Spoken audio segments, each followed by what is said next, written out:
हाय बच्चों, कैसे हैं आप लोग। तो आज आपके सामने जो चैप्टर आया है वो क्लास 8 साइंस का है, कंबशन एंड फ्लेम, है ना।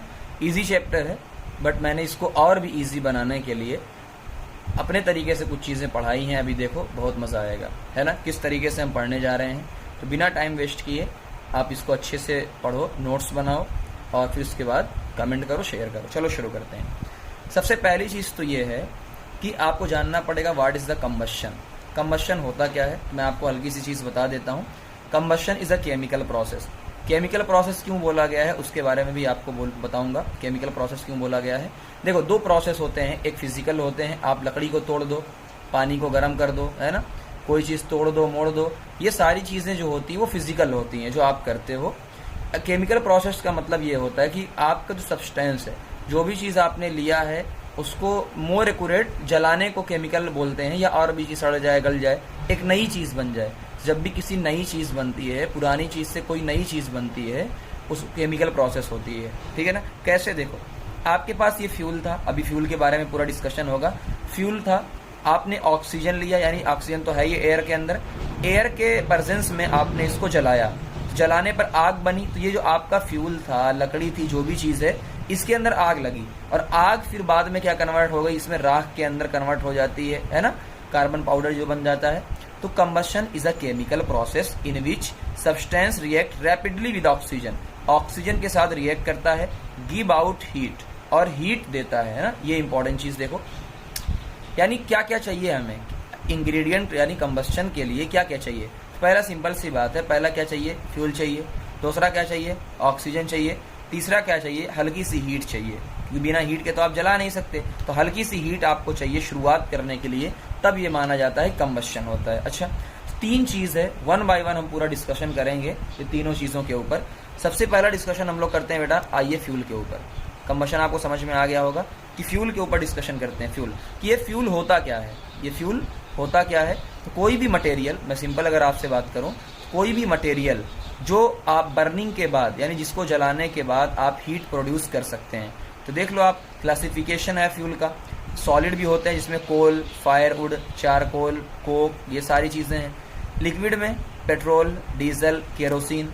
गैस के अंदर जो कंप्रेस्ड सीएनजी होती है, नेचुरल गैस होती है, बायोगैस होती है, ये सारे फ्यूल के टाइप्स हैं। सॉलिड भी हो सकता है, लिक्विड भी हो सकता है, और आपका गैस भी हो सकता है। तो एक अच्छा फ्यूल होता क्या है उसके बारे में वेरी वेरी इंपॉर्टेंट पॉइंट। पहला, एक अच्छा फ्यूल उसे माना जाता है जो आसानी के साथ अवेलेबल हो। पता चला एक अच्छा, आसानी के साथ कोई चीज़ मिले ही ना तो रहकर क्या करेगा। दूसरा, अगर आसानी के साथ आपको मिल जाए लेकिन बहुत महंगा हो तो भी हमारे लिए अच्छा नहीं है। तो हम कहेंगे वो ऐसी चीज़ होनी चाहिए जो कम खर्चीली हो, लेस एक्सपेंसिव हो। तीसरी चीज़ क्या होगा, it burn easily in the air, कि वो आसानी के साथ जल सके। ऐसा ना हो कि उसको जलाने के लिए आपको खुद ही एक बड़ी सी आग लाना पड़े, बहुत कुछ करना पड़े, है ना, ऐसा नहीं। तो आसानी के साथ अवेलेबल हो, कम खर्चे वाला हो, और आराम से वो जल सके, और आराम से जलने के बाद लार्ज अमाउंट में हीट दे सके। सही बात है भाई, हमको क्या चाहिए, ढेर सारी हीट चाहिए, तो लार्ज अमाउंट में क्या हो सके, हीट दे सके। और अगला चीज़ क्या है, ट्रांसपोर्ट इजिली, कि वो आसानी के साथ ट्रांसपोर्ट किया जा सके, कि हमें एक जगह से दूसरी जगह लेकर जाना है तो वो ट्रांसपोर्ट कर सके, ऐसा नहीं रास्ते ही में जल जाए। और last point, high calorific value, वही जो लार्ज अमाउंट ऑफ हीट है, अभी पढ़ेंगे। It does not leave behind any undesirable substance, तो ये भी है कि जलने के बाद कोई भी फालतू चीज़ ना दे। फालतू चीज़ का मतलब जो नुकसानदेह हो। पता चला आपने कोई चीज़ जलाई और उसने एक ऐसी गैस दे दिया कि लोग बेहोश हो गए, नुकसान कर दिया, तो ये भी हमारे लिए नुकसान है ना। तो ये चीज़ें आपके सामने होनी चाहिए। अगली चीज़ देखते हैं, कंबस्टिबल, छोटे छोटे वर्ड्स हैं, कंबस्टिबल, नॉन कंबस्टिबल, है ना, ये सारे चीज़ें। तो देखो, they are substance which burn in the presence of oxygen. यानी कंबस्टिबल का मतलब क्या है, वही फ्यूल जो चीज़ जो जल जाए वो कंबस्टिबल हो जाएगा, और अगर जो नहीं जलेगा वो क्या, डू नॉट बर्न। अगर वो बर्न नहीं होगा तो नॉन कंबस्टिबल हो गया। एक लाइन, सिंपल सी लाइन में, ठीक है ना। चलो, यानी जो कंबस्टन जिसका होगा कंबस्टिबल, जिसका नहीं होगा वो नॉन कंबस्टिबल। आप खुद देख सकते हो, अंदाजा लगा सकते हो, प्लास्टिक नहीं जलती है, गिलास नहीं जलता है, वाटर नहीं जलता है। फिर इनफ्लेमेबल क्या है, फ्लेमेबल क्या है। तो फ्लेम, देखो फ्लेम से नाम है, these are the substance whose ignition temperature is very low and catch fire, यानी जिनका इग्निशन टेम्परेचर क्या होगा, अभी पढ़ेंगे इग्निशन टेम्परेचर। इग्निशन टेम्परेचर बहुत कम होगा, और अगर इग्निशन टेम्परेचर बहुत कम होगा तो फ्लेम के साथ जलने लगेंगे, ठीक है ना। फ्लेम के साथ जले, पेट्रोल है, एल्कोहल है, एलपीजी है, ठीक, फ्लेम के साथ जलेंगे। और नॉन फ्लेमेबल का, नॉन फ्लेमेबल या इनफ्लेमेबल जिसे बोलते हैं, these are the substance whose ignition temperature is usually high और do not catch fire on burn with a flame. जो फ्लेम के साथ नहीं है ना, फ्लेम हमारे सिलेबस में है, थोड़ा सा लास्ट में पढ़ेंगे, तो सिंपल से जो फ्लेम के साथ जल जाए फ्लेमेबल और जो ना जले वो इनफ्लेमेबल, ठीक है ना। अब आते हैं अगली चीज की तरफ जो कि है इग्निशन टेम्परेचर। चलो इसको समझाते हैं इग्निशन टेम्परेचर होता क्या है। इग्निशन एक सिंपल सी बात करते हैं इग्निशन टेम्परेचर में, है ना। देखो कई क्वेश्चन आपके सामने एराइज होते हैं, पहला मैं समझाता हूँ। देखो एग्जाम्पल के तौर पे मुझे आग लगानी थी, मैंने ऐसे रुपये के उसमें लेंगे, मैंने 1 दिया आग नहीं लगी, मैंने 2 दिया आग नहीं लगी, मैंने जैसे ही 3 दिया आग लग गई, है ना। तो इसका मतलब उस 3 पर आग लग गई, तो सबसे कम कितना था, 3 ही था, तो 3 पे आग लग गई, तो वही क्या होगा, उसका इग्निशन टेम्परेचर होगा। तो सबसे इंपॉर्टेंट चीज है इग्निशन टेम्परेचर इज द, ये सबसे इंपॉर्टेंट लोएस्ट टेम्परेचर, यानी हम वो कितना कम से कम टेम्परेचर दें जिससे क्या हो जाए, आग लग जाए। तो आप खुद एक चीज बताओ, क्या हमें जो इग्निशन टेम्परेचर लेना चाहिए कम होना चाहिए, तो इग्निशन टेम्परेचर इस ब्रैकेट में मैं लिख देना चाहिए, है ना, यहाँ पर कम हो, यानी इग्निशन टेम्परेचर जितना कम होगा फ्यूल उतना ही अच्छा होगा, ठीक है ना। तो सिंपल सी बात है, इग्निशन टेम्परेचर क्या होना चाहिए, कम होना चाहिए, ताकि जल्दी से जल्दी आग लग जाए।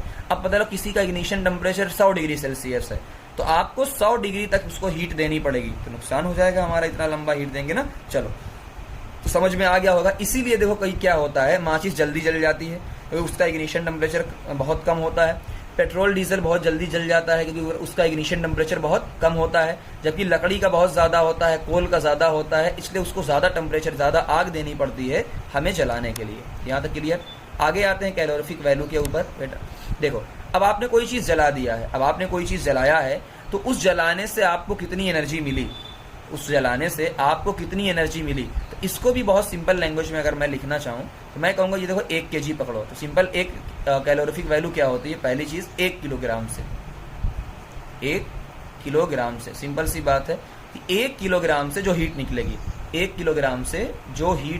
है ना, तो 1 किलोग्राम से जो हीट आपकी निकलेगी वो क्या होगी, सिंपल सी बात है कैलोरीफिक वैल्यू होगी। तो कैलोरीफिक वैल्यू बताओ क्या होनी चाहिए, ज्यादा होनी चाहिए, सिंपल सी बात है। तो कैलोरीफिक वैल्यू क्या होनी चाहिए, ज्यादा होनी चाहिए ना। जितना मान लो हमने 1 किलो जलाया, अब 1 किलो जलाने के बाद कोई 10 दे रहा है, कोई 15 दे रहा है, कोई 20 दे रहा है, तो आप खुद देखो, यहाँ से मैं लिख सकता हूँ, साइड में लिख देता हूँ, ये मान लो एक 10 दे रहा है, उससे ज्यादा वाला एक 15 दे रहा है, और उससे मान लो 20 दे रहा है। बताओ अच्छा कौन होगा, ये जो 20 वाला है यही क्या होगा, बेस्ट होगा, है ना, कि 1 किलोग्राम जलाने पे 20 एनर्जी दे रहा है। बाकी ये देख लेंगे ये 20 किलो जूल है या क्या है, कैसे है, वो सारी चीजें बाद में देखेंगे, है। तो मैं लिख देता हूँ हालांकि यहाँ पर 20 किलो जूल, ताकि कोई दिक्कत ना हो। अच्छा, तो 20 किलो जूल दे रहा, ज्यादा होगा। अब सिंपल सी बात है, यहाँ पर क्वेश्चन आपका आएगा, तो ये क्वेश्चन आपके एनसीईआरटी में आपके हर जगह दिया हुआ है कि 4.5 kg। अब देखो इस क्वेश्चन को ना लोग फार्मूले से हैं, तो फार्मूला देख लेना, हीट प्रोड्यूस अपार अमाउंट, ये होगा जो फलाना ढंकाना सारी चीजें होती हैं। मैं इसको सिंपल लैंग्वेज में लिखूं बेटा, देखो बहुत आसान लैंग्वेज में लिखा जा सकता है। पहले तो यूनिट देख लो, यूनिट कैलोरीफिक वैल्यू की यूनिट क्या आएगी, सिंपल सी बात है, कैलोरीफिक वैल्यू की यूनिट क्या आएगी, देखो आपने लिया कितना, 1 किलो आपका किलो जूल जो आपकी एनर्जी है अपान kg, है ना, जो यही है उसकी क्या हो जाती है, यूनिट हो जाती है। अब कुछ सोचो, मैं इसने दिया है 4.5 किलोग्राम, 4.5 किलोग्राम में इन्होंने दिया है 1,80,000, हाँ 1,80,000 ये आपको किलो जूल दिया है। और आप बताओ आपको चाहिए कितने में, आपको चाहिए 1 में, भाई हम 1 किलो का ही तो निकालते थे, हमको चाहिए 1 किलोग्राम का। तो सिंपल सी बात है 1,80,000 है, ये 1,80,000 है ये ना, ये 80,000 है, देखो साइज बना दो, कोई डॉट समझ लेगा। इसमें डिवाइड कर दो कितने से, 4.5 से, बस खत्म कहानी, हो गया। तो सिंपल सी बात है ना। तो ये कैलोरीफिक वैल्यू होती है, कैलोरीफिक वैल्यू यानी 1 किलोग्राम जलाने से कितना एनर्जी आपको मिलती है, सिंपल सी बात है। आगे अब आते हैं टाइप ऑफ कंबशन, देखो यही हम लोग पढ़ रहे हैं, सारी चीजें हम लोग यही पढ़ रहे हैं, एक्स्ट्रा नहीं पढ़ रहे हैं बहुत इधर उधर। Different type of the combustion, कि कंबशन में कितने टाइप्स होते हैं उनके बारे में बात करते हैं। कंबशन के टाइप देखो, रैपिड कंबशन, स्पॉन्टेनियस एक्सप्लोजन, किसके बेसिस पे है, on the basis of the fuel. हम फ्यूल के बेसिस पे कहते हैं कि कौन सा कंबशन होता है कौन सा नहीं होता, ठीक है ना, फ्यूल के बेसिस पे, on the basis of the fuel. तो ब्रैकेट में मैं लिख देता हूँ, है ना, ब्रैकेट में लिख देता हूँ, देखो ये क्या है, ऑन द बेसिस ऑफ, ये on the basis of fuel, fuel के बेसिस पे कंबशन कितने टाइप के हैं उनके बारे में डिस्कशन कर लेते हैं। पहला रैपिड, नाम में ही क्या है, रैपिड है, वेरी फास्ट। कंबशन क्या होगा, बहुत फास्ट होगा। स्पॉन्टेनियस, अच्छा स्पॉन्टेनियस में क्या होता है, कंबशन इज इन ओन। कई बार ऐसा होता है कि कंबशन क्या होता है, खुद से हो जाए, on it's own, it's own पेंडल है। कई बार ऐसा होता है कि आग खुद से लग जाती है। देखो कैसे example, coal dust, coal mine के अंदर कोल डस्ट है ना जो होता है, उसके अंदर ड्राई लीफ, सूखी पत्तियों में कई बार आग लग जाती है। व्हाइट फास्फोरस, वेरी इंपॉर्टेंट ना, व्हाइट फास्फोरस को ऐसे हवा में छोड़ दो तो आग लग जाती है, इतना ज्यादा रिएक्टिव होता है वो, इसलिए आग लग जाती है। फॉरेस्ट फायर ना, ऑटोमेटिक, ये सारी चीजें। एक्सप्लोजन नाम में ही है, एक्सप्लोजन में बहुत ज्यादा हीट निकलेगी, लाइट निकलेगी और साउंड निकलेगा। साउंड वेरी इंपॉर्टेंट, जैसे फायर क्रैकर, दिवाली के पटाखे, गन पाउडर, एक्सप्लोसिव जो बम या डायनामाइट वगैरह होते हैं, ये सारे किसमें आते हैं। तो ये आप देख सकते हो बस टाइप क्या क्या होते हैं। अच्छा, इनका हार्मफुल इफेक्ट देख लो, कि आप इनका का मतलब जो हम लोग जलाते हैं उनका हार्मफुल इफेक्ट। पहला unburn hide carbon, unburn carbon का मतलब क्या होता है, जब हम कोई चीज जलाते हैं तो जरूरी नहीं कि वो चीज पूरी जल जाए, वो चीज पूरी, और जब अगर पूरी नहीं जलेगी तो पहला क्या मिलेगा, अनबर्न हाइड्रोकार्बन यानी अनबर्न कार्बन मिलेगा। तो इससे क्या होगा, रेस्पिरेटरी अस्थमा डिसीज होगी। क्या होगी बेटा, अस्थमा डिसीज इससे होती है, सांस लेने में आपकी प्रॉब्लम होगी। तो यहाँ पर देखो इनहेलर बना हुआ है ना इधर। दूसरा smoke on the burning, burning क्या होता है, बर्निंग जलाने पे जो स्मोक या धुआं निकलता है उससे भी क्या होता है, लोगों को सांस लेने में प्रॉब्लम होती है। तो यहाँ पर देखो लिखा हुआ है रेस्पिरेटरी डिसीज। तीसरा क्या होता है, इनकम्प्लीट कंबशन से कार्बन मोनोऑक्साइड निकलती है। कार्बन मोनोऑक्साइड क्या होती है बेटा, साइड में देखो लिख लो। कार्बन मोनोऑक्साइड का मतलब ये होता है CO, एक। तो ये बहुत पॉइजनस गैस होती है, इसीलिए कहा जाता है कि बंद कमरे में अंगीठी वगैरह नहीं सुलगाना चाहिए। क्या होता है, वहां पर कार्बन मोनोऑक्साइड निकलती है और आपकी डेथ यानी जान भी ले सकती है ना। ये सारी चीजें बगल में लिखी हुई है। चौथा कार्बन डाइऑक्साइड, कार्बन डाइऑक्साइड आपको पता ही होगा CO2, हालांकि सबको पता है बट मैं लिख देता हूँ, कुछ बालक होते ही हैं ऐसे। तो CO2, इससे क्या होता है, ग्लोबल वार्मिंग, साइड में पूरा आपको लिखा हुआ है। Oxide of sulphur and nitrogen, क्या मतलब इनका है, SO2 NO2 देख लो, SO2 NO2, इनसे क्या होता है, एसिड रेन होता है। ये मैंने आपको लिख दिया किस किस चीज से क्या क्या होगा, तो आप दोनों तरीके से देख सकते हो पढ़कर कि क्या क्या होगा, है कि नहीं। तो बाकी ग्लोबल वार्मिंग के बारे में आप पढ़ोगे ही, ग्लोबल वार्मिंग से क्या होता है, टेम्परेचर बढ़ता है ना, ये सारी चीजें आपने पढ़ी हैं। कोई दिक्कत यहाँ तक, हार्मफुल इफेक्ट आपको पता चल गया है ना, चारों पांचों। अब आते हैं ऑक्सीजन के ऊपर। भाई ऑक्सीजन भी था जो चाहिए था, है ना, जलाने के लिए। तो फ्यूल की बात हो गई पूरी, हर एक चीज फ्यूल के बारे में हमारी पूरी बात हो गई है। अब हम बात करते हैं O2 के ऊपर। देखो ऑक्सीजन जरूरी है जलाने में, ऑक्सीजन जरूरी है जलाने में। कई बार ऐसा होगा कि ऑक्सीजन हमें पूरे पर्याप्त मात्रा में मिल जाएगा और कई बार ऐसा होगा कि इनकम्प्लीट होगा। तो सिंपल सी बात होगी कि अगर जलेगा दोनों, अगर पूरा जल जा रहा है, ऑक्सीजन ढेर सारी मिल जा रही है तो कंप्लीट कंबशन, और अगर ऑक्सीजन पूरी नहीं मिल रही है और सफिशिएंट अमाउंट में, मान लो हमको ऑक्सीजन चाहिए 10 और हमें मिल रही है 2 या 3, तो इनकम्प्लीट कंबशन होगा। फर्क क्या है बेटा दोनों में देखना, जब कंप्लीट कंबशन होगा तो यहाँ पर क्या मिलेगा आपको, यहाँ पर आपको CO2 मिलेगा, और जब इनकम्प्लीट कंबशन होगा तो आपको क्या मिलेगा, CO मिलेगा। ये दो चीजों का आपको ध्यान देना है, बाकी यहाँ पर आप पूरा का पूरा पढ़ सकते हो, ठीक है ना, ये चीज बहुत इंपॉर्टेंट है। तो हालांकि इतना ही आपका होगा कि अगर ऑक्सीजन सफिशिएंट अमाउंट में मिल जा रही है तो कंप्लीट कंबशन, और कंप्लीट में CO2 बनेगा, और अगर सफिशिएंट अमाउंट में नहीं मिलेगा तो इनकम्प्लीट, जिसमें CO मिलेगा। फिर कुछ बात कर लेते हैं जो बहुत इंपॉर्टेंट है, और वो है ऑक्सीडेशन और कंबशन की बात करते हैं। देखो ऑक्सीजन, ऑक्सीडेशन क्या होता है बेटा, किसी के अंदर देखो दो टर्म है। ऑक्सीडेशन क्या होता है, कोई भी सब्सटेंस अगर ऑक्सीजन के साथ रिएक्ट करता है, कोई भी सब्सटेंस अगर ऑक्सीजन के साथ रिएक्ट करता है तो उसे कहा जाता है ऑक्सीडेशन। तो हमने कंबशन के अंदर खुद ही देखा था कि जो हमारी कंबशन होता है, हम जलाते हैं उसमें अपने फ्यूल को ऑक्सीजन के प्रेजेंस में जलाते हैं। इसका मतलब ये होगा जितने भी कंबशन रिएक्शन है वो ऑक्सीडेशन होते हैं। देखो तो ऑल, यहाँ वेरी इंपॉर्टेंट टर्म है, ऑल कंबशन रिएक्शन वो क्या होते हैं, ऑक्सीडेशन होते हैं, जहां से आपको हीट या लाइट मिलती है। लेकिन ये भी एक चीज आप देखो कि जो आपका ये होता है, क्या नाम है, रस्टिंग, जो आपकी रस्टिंग होती है, रस्टिंग में भी क्या होता है, ऑक्सीडेशन होता है। रस्टिंग में भी क्या होता है, ऑक्सीडेशन होता है, यानी ऑक्सीजन के प्रेजेंस में होता है। बट रस्टिंग के अंदर कोई भी हीट नहीं निकलती है, रस्टिंग के अंदर कोई भी हीट नहीं निकलती है। इसीलिए कहा जाता है कि हर ऑक्सीडेशन रिएक्शन आपका कंबशन नहीं होगा। ये क्वेश्चन एनसीईआरटी या कहीं पर बहुत इंपॉर्टेंट तरीके से दिया हुआ है, मैं इसको नीचे एक्सप्लेन कर रहा हूं आपके, ठीक है ना। इधर देखो, आपसे कहा गया है the process of rusting can not be considered to combustion because, कि आप रस्टिंग को कंबशन क्यों नहीं बोल सकते हो, बताओ। तो हम कहेंगे भाई कंबशन में ऑक्सीजन तो रहता है बट एनर्जी भी निकलती है। लेकिन कोई भी एनर्जी देखो यहाँ पर, यानी रस्टिंग के अंदर कोई भी एनर्जी का रिलीज नहीं है, नो एनर्जी, कोई भी एनर्जी नहीं प्रोड्यूस होती है। तो ये बहुत इंपॉर्टेंट चीज है, ठीक है ना। चलो एक एक्सपेरिमेंट आपको शो करना है, एक्सपेरिमेंट आपको शो करना है कि ऑक्सीजन जरूरी होती है। तो सिंपल सी बात है, आपकी बर्निंग कैंडल है, आपने क्या किया अभी तक, candle with fuel of oxygen. तो आपने जो आपके बीकर है या आपका गिलास है उसमें आपने कैंडल को रखा है, तो उसको ऑक्सीजन मिल रही है। तो ये देखो ये आपकी जल रही है, ये आराम सा है ना, यहाँ पर जल रहा है आराम से। बट यहाँ पर आप देखोगे तो बुझ गया है, कैंडल स्टॉप बर्निंग। क्यों? आपने गिलास को उल्टा करके रख दिया है, और अगर गिलास को उल्टा करके रख दिया है तो उसको ऑक्सीजन मिलेगी नहीं। तो अगर ऑक्सीजन मिलेगी नहीं तो वो बुझ जाएगा। तो इस एक्टिविटी से आप शो कर सकते हो। अगला वेरी इंपॉर्टेंट चीज होती है, does sun undergo combustion. Very important, क्या सन कंबशन के अंदर है, यानी क्या सन के अंदर कंबशन होता है? तो हम कहेंगे देखो, in combustion substance react with oxygen to produce heat and the light. Sun also produce heat and light. मैं कहूँ भाई सन भी क्या होता है, हीट और लाइट प्रोड्यूस करता है, but there is no oxygen in the space. लेकिन ऑक्सीजन में कोई भी स्पेस नहीं होता है, इसलिए हम उसको कंबस्शन नहीं बोलेंगे। कोई दिक्कत? तो क्या बोलेंगे हम? इसको बोलेंगे न्यूक्लियर रिएक्शन बोलेंगे, ठीक है ना। आगे चलते हैं, लास्ट चीज, how can we control fire. कि हम फायर को कंट्रोल कैसे कर सकते हैं, है ना, ये चीज देखना, हम फायर को कंट्रोल कैसे कर सकते हैं। पहली चीज देखो, सिंपल सी बात है, 3 चीज चाहिए होती किसी भी फायर को जलने के लिए। 3 चीज, फ्यूल, ऑक्सीजन और मिनिमम टेम्परेचर, इग्निशन टेम्परेचर। इन तीनों में से किसी को भी कम कर दो, इन तीनों में से किसी को भी कम कर दो तो आपकी आग क्या हो जाएगी, बुझ जाएगी। जैसे फायर एक्सटिंग्विशर, ब्लैंकेट और वाटर का यूज करते हैं। देखते हैं अगली चीज क्या है इंपॉर्टेंट, कि किस तरीके से आग से बुझाते हैं। पहला देखो इंपॉर्टेंट चीज, पहली चीज अगर आप देखोगे, देखो वाटर क्या करता है, सबसे इंपॉर्टेंट चीज बेटा, वाटर क्या करता है कि आपने जो भी फ्यूल है पहला उसे कूल डाउन करेगा। क्या करेगा? कूल डाउन करेगा।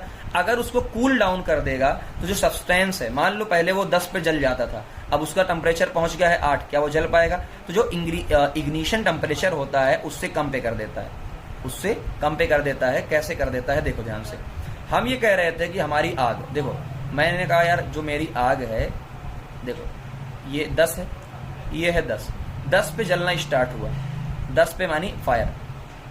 मेरा जो भी फ्यूल है या जो जल रहा है उसको 10 चाहिए फायर होने के लिए। लेकिन जैसे ही वाटर आपने मिलाया, जैसे ही यहाँ पर वाटर छिड़का, जैसे ही वाटर आपने मिलाया, तो ये 10 से कहाँ, ये वाला कितने पे आ गया? 8। अब ये अगर 8 पे आ गया तो ये अब फायर नहीं होगी, धीरे धीरे वो बुझ जाएगा, सिंपल सी बात है। दूसरा, ये जो आपका जो भी मटेरियल है उसके आसपास वाटर वेपर चली जाती है और उसको पूरा घेर लेती है। और अगर उसको घेर लेगी, है ना, अगर उसको घेर लेगी तो वहां ऑक्सीजन, देखो ये पूरा है, यहाँ पर कोई भी ऑक्सीजन नहीं आ पाएगा, और कोई ऑक्सीजन नहीं आ पाएगा तो धीरे धीरे आग क्या हो जाएगी, बुझ जाएगी। दूसरा, ऑयल और पेट्रोल, जब भी कोई ऑयल जलता है या पेट्रोल जलता है, वाटर का यूज नहीं किया जाता, वाटर नॉट यूज। क्यों? क्योंकि वाटर क्या होता है, हैवी होता है। अगर वाटर हैवी है बेटा, कुछ सोचो, अगर वाटर हैवी है ना, जैसे एग्जाम्पल मैं यहाँ पर समझाता हूँ।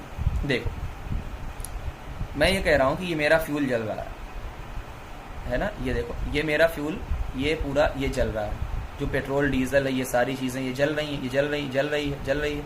अब आपने वाटर डाला, आपने क्या किया, वाटर डाला इसके ऊपर, तो वाटर जैसे ही आप डालोगे यहाँ पर वाटर, तो वाटर कहाँ चला आएगा, नीचे, है ना। तो वाटर कहाँ चला आएगा, देख लो ये वाटर नीचे है, तो यहाँ पर मैंने लिख दिया कि ये वाटर है नीचे, और ये जबकि ये जल रहा है तो ये फायर, तो ये बुझेगा थोड़ी, है ना, कि वाटर तो नीचे आ चुका है और ऑयल कहाँ जल रहा है, ऊपर की तरफ जल रहा है, तो इसका मतलब हम बुझा नहीं पाएंगे, तो वहां पर यूज नहीं किया जा सकता, यानी आप फायर का कंट्रोल फायर नहीं कर पाओगे। अगला, शॉर्ट सर्किट हो जाए कभी कभी तो वाटर यहाँ भी यूज नहीं करें। क्यों? तो गुड कंडक्टर है। गुड कंडक्टर का मतलब वाटर के अंदर आयंस होते हैं, और अगर आयंस होंगे तो इलेक्ट्रिसिटी उसमें भी जाएगी, तो हमें शॉक लग सकता है। अगली चीज, फायर एक्सटिंग्विशर। फायर एक्सटिंग्विश का मतलब क्या होता है, बुझाना। Are use to control the fire by cutting off the supply. क्या करते हैं फायर एक्सटिंग्विशर, सप्लाई को कट कर देते हैं, cut off the supply of air, air की सप्लाई को कट कर देते हैं, या bring down the temperature of the fuel, या टेम्परेचर उसका कम कर देते हैं। कैसे यूज किया जाता है, देखो how to use extinguisher. Remember word pass, क्या याद रखना है आपको, पास। पहले क्या करोगे, इसको प्रेस करोगे, प्रेस करने के बाद क्या करोगे, एम करोगे उस पर, एम करने के बाद उसको स्क्यूज करोगे और स्वीप करोगे। इस तरीके से आप उसको यूज कर सकते हो, ताकि अगर आपको कभी जरूरत पड़ जाए। चलो हमारे लिए हमारे सिलेबस में क्या है, सोडा एसिड फायर एक्सटिंग्विशर। क्या है सोडा एसिड फायर एक्सटिंग्विशर, क्या मतलब है इन लोगों का, ये भी देखो बेटा। देखो यहाँ पर क्या है, सारी चीजें हैं, आपका नोजल है, कैप है, ट्यूब है। यहाँ पर डाइल्यूट सल्फ्यूरिक एसिड है। सल्फ्यूरिक एसिड का मतलब क्या होता है, H2SO4। सोडियम हाइड्रोजन बाइकार्बोनेट का मतलब क्या होता है, NaHCO3। देखो जब इन लोगों की रिएक्शन होती है, मैं यहाँ लिख देता हूँ, जब इन लोगों की रिएक्शन होती है NaHCO3, साथ में जब H2 यानी कोई एसिड आता है, और सल्फ्यूरिक एसिड नाम में ही क्या है, एसिड है, ठीक। क्या होता है, साल्ट बनता है, साथ में क्या निकलता है, CO2, और साथ में क्या मिलता है, H2O। तो सॉरी, इसका नाम क्या होता है, बेकिंग सोडा। मैं शॉर्ट में लिख देता हूँ इसका ऐसे, ये बेकिंग सोडा होता है। यानी कार्बोनेट है, कार्बोनेट, इससे क्या मिलता है, हमें CO2 मिलता है। क्या मिलता है बेटा, CO2 मिलता है, और CO2 आग बुझाने के काम आता है। तो होता क्या है, soda acid type fire extinguisher contain a solution of sodium hydrogen carbonate and sulphuric acid in separate container inside them. सही है। When the knob of the fire extinguisher is pressed, यानी ये जो आपका नोब है, ये जो आपका नोब दिखा, अच्छा ऊपर का जो हिस्सा होता है, ठीक है ना, जैसे ही देखो, जैसे ये वाला, मान लो ये वाला, तो नोब जैसे ही आपका होगा sulphuric acid press, sulphuric acid mix with the, sulphuric acid क्या होती है, मिक्स हो जाती है, ठीक है ना, और कार्बन, तो क्या इससे बनता है, CO2। बहुत आसान तरीका है, देखो CO2 आपकी बननी चालू हो गई, तो carbon dioxide gas which form a blanket around the burning substance, ठीक है ना। अब जो ही कार्बन डाइऑक्साइड होगी, जहां भी आपका फ्यूल या सब्सटेंस जल रहा होगा, आप कार्बन डाइऑक्साइड को छिड़कोगे तो चारों तरफ वो क्या कर लेगा, कवर कर लेगा। और अगर चारों तरफ कवर कर लेगा तो एयर को आने नहीं देगा, यानी O2 को आने नहीं देगा, और आपकी आग बुझ जाएगी। Explain how CO2 is able to control the fire, यानी इन्होंने पूछा है किस तरीके से CO2 फायर को कंट्रोल करती है। तो आप देख सकते हैं कैसे करती है, इंपॉर्टेंट देखो। CO2 does not support the process. पहली चीज क्या हम कहेंगे, जो CO2 होती है कंबशन को सपोर्ट नहीं करती है, यानी जलाने में हेल्प नहीं करेगी। दूसरा, हैवियर देन द ऑक्सीजन, ये क्या होता है, ऑक्सीजन से हैवी होता है। तो क्या होता है, it cover the fire like a blanket, तो ये क्या कर देता है, जो फ्यूल और ऑक्सीजन के बीच में कॉन्टेक्ट था उसको तोड़ देता है। इसलिए क्या है, CO2 can be stored high pressure, ठीक है ना, व्हेन रिलीज। अब हाई प्रेशर में इसको स्टोर किया जाता है, और जैसे ही इसको छोड़ा जाता है कूल डाउन कर देता है ना, सिंपल सी बात है बहुत। अगली चीज आती है ब्लैंकेट। ब्लैंकेट कब यूज करोगे, देखो ध्यान से, ये भी इंपॉर्टेंट है। जब किसी person, when a cloth of person, किसी पर्सन का, किसी भी इंसान का क्लॉथ, कपड़ा जलने लगे, तो हम क्या करेंगे, ब्लैंकेट का यूज करते हैं, जो क्या करता है, कट ऑफ द सप्लाई, यानी ऑक्सीजन की सप्लाई कट कर देता है ना, तो ऑक्सीजन पहुंच नहीं पाती है, और क्या होता है, ब्लैंकेट आपका बचा लेता है जलने से। अगली चीज देखते हैं, फ्लेम के ऊपर डिस्कशन ज्यादा नहीं करेंगे, फ्लेम है नहीं हमारे ऊपर, इतना ही है। फ्लेम होता क्या है, flame is the visible and gaseous form, fire gaseous है ना, विजिबल होता है और गैसियस फॉर्म होता है। When the fuel vaporise and burn with form of flame, यानी कोई गैसियस, या आप गैसियस याद रखो पहली चीज। और अगर कभी भी फ्यूल जो वेपराइज होता है, वेपर फॉर्म में होता है, तो वो क्या होता है, आपका फ्लेम के साथ जलता है। ये आपका वैक्स कैंडल दिया हुआ है, यहाँ पर देखो सबसे इंपॉर्टेंट चीज है हॉटेस्ट। देखो सबसे बाहरी वाला पार्ट जो होगा, आपको ब्लू ब्लू दिखाया है, तो आपको ध्यान क्या रखना है, ध्यान से एक ही चीज याद रखना। देखो सबसे बाहर सबसे ज्यादा आग लगेगी, भाई साइड सी बात है, सबसे बाहर वाले हिस्से में सबसे ज्यादा आग होती है, ठीक है। और सबसे ज्यादा आग कब होगी, जब वो सबसे ज्यादा जला होगा, यानी कंप्लीट कंबशन हुआ होगा, और वो हॉटेस्ट होगा। यही यूज करते हैं टू मेल्ट गोल्ड, गोल्ड और सिल्वर को मेल्ट करने के लिए यही यूज करते हैं। तो आपसे रीजन पूछा गया है, तो हम एक्सप्लेन पूरा आप खुद कर सकते हो। जो आउटर मोस्ट पार्ट, कैसे, जो आउटर मोस्ट पार्ट होता है, जो आउटर मोस्ट पार्ट होता है, उसमें कंप्लीट कंबशन होता है, हॉटेस्ट पार्ट होता है, टेम्परेचर बहुत ज्यादा होता है, इसलिए गोल्ड और सिल्वर को, जो गोल्ड स्मिथ सोनार होते हैं, वहां पर यूज करते हैं। बीच वाला येलो होगा, कलर याद रखना है, बीच वाला येलो होगा और नीचे वाला ब्लैक होगा, कोई दिक्कत, ठीक। यहाँ आगे कुछ इंपॉर्टेंट क्वेश्चन की तरफ डिस्कशन कर लेते हैं, जो आपका कुछ इंपॉर्टेंट, हालांकि एनसीईआरटी का आप देख लोगे तो हो जाएगा ना, बट मैं डिस्कशन कर देता हूँ। देखो पहला question, list under which condition can take place condition combustion. तो जाहिर सी बात है, कंबस्टिबल सब्सटेंस होना चाहिए, ऑक्सीजन का सपोर्टन होना चाहिए, अटेनमेंट ऑफ इग्निशन टेम्परेचर, ठीक है ना। चलो आसान था, अगली चीज देख लेते हैं। Fill in the blank, burning of wood and coal cause, wood और कोल के बर्निंग से क्या होता है, पॉल्यूशन होता है, जाहिर सी बात है, तो पॉल्यूशन होगा। तीसरा, लिक्विड फ्यूल हमारे जो घर में यूज करते हैं LPG, और fuel must be heated to its ignition temperature तक हीट करना ही पड़ेगा, वरना जलेगा ही नहीं। और fire produce by oil can not be control by water, सबको पता है। थर्ड, CNG हमारी बेहतर क्यों होती है पॉल्यूशन के मुकाबले, पॉल्यूशन कम क्यों करती है। पहला, CNG ऑटोमोबाइल में है रिड्यूस पॉल्यूशन, क्यों?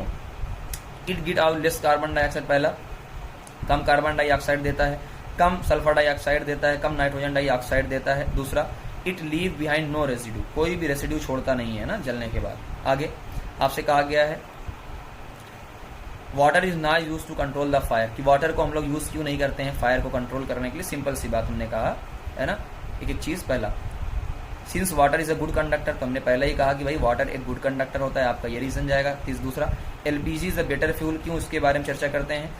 बिकॉज नॉट प्रोड्यूस गैस, भाई LPG आप घरों में गैस चूल्हा जलाते हो गैस वाला, उसके अंदर कोई गैस नहीं निकलती है, कोई रेसिड्यू नहीं होता है कि आपका करीखा निकल जाए या कोयला निकल जाए, ऐसा कुछ भी नहीं हो। कैलोरीफिक वैल्यू भी क्या होती है? ज़्यादा होती है। तो ये सारी चीज़ें आप देख सकते हो। अगला, paper by itself catch fire, paper खुद जल जाता है, क्यों? इग्निशन टेम्परेचर क्या होता है? बहुत लो होता है, तो खुद से जल जाता है, जाहिर सी बात है। But a piece of paper wrapped around aluminium pipe does not catch fire, जाहिर सी बात है, क्योंकि एल्युमिनियम फाइल खुद एक हीट को एब्जॉर्ब करेगी, है ना, और इग्निशन टेम्परेचर तक पहुंचने नहीं देगी। अगला, LPG और वुड के अंदर देखो, LPG और वुड के अंदर आप डिफरेंस देख सकते हो, कोई स्मोक, इसके अंदर कोई स्मोक नहीं होता है, कोई पॉल्यूशन कॉज नहीं करता है, इतना लिक्विड होता है, अलग अलग मोर कैलोरीफिक वैल्यू होती है। आसानी के साथ क्या कर सकते हो आप वुड के अंदर, है ना, आसानी के साथ इसको ट्रांसपोर्ट कर सकते हो सिलेंडर के अंदर भरकर, जबकि वुड को क्या होगा, इतनी आसानी से ट्रेवल आप नहीं कर पाओगे। अगला देखो, it is difficult, green leaf है the some amount of water, सबने कहा है it is burn a heap of green leaf but dry leaf catch fire easily. देखो, जो ग्रीन लीव्स होती हैं इनके अंदर क्या होता है, सम अमाउंट ऑफ वाटर, थोड़ा सा क्या होता है भाई, जाहिर सी बात पत्ती अभी पूरी सूखी नहीं है, हल्का सा पानी होगा, so it's ignition temperature gate increase, तो पानी से क्या होगा, उसका इग्निशन टेम्परेचर बढ़ जाएगा, यानी आपको ज्यादा हीट देनी पड़ेगी, है ना। जबकि ड्राई वाले में क्या होता है, वाटरलेस होता है, इसलिए उसमें आसानी के साथ लग सकता है। आबिदा और रमेश वाला एक्सपेरिमेंट आप देखो, है ना, एक्सपेरिमेंट का मैं अलग से ही पूरा एक बार बना दूंगा अगर आप कहेंगे तो। Abida kept the beaker near the wick in the yellow part of the candle, जाहिर सी बात है, कोई भी आपने कहा कि जो वाटर है which put buy Ramesh get heat in the shorter because जो आप मान लो, है ना, आपके पास सबसे बाहरी वाला पार्ट जो कैंडल का होता है वो हॉटेस्ट होता है, उसके बाद कोई भी सब्सटेंस आप रखोगे तो वो क्या हो जाएगा, जल्दी हीट हो जाएगा। वही चीज आप इसको पढ़ के यहाँ पर देख सकते हो, ठीक है ना। ये सारे वो क्वेश्चंस थे जो मैंने आपके लिए। यहाँ पर कोई भी प्रॉब्लम हो तो आप मुझे कमेंट कर देना, है ना, कोई दिक्कत होगा बता देना आप लोग। Thank you very much.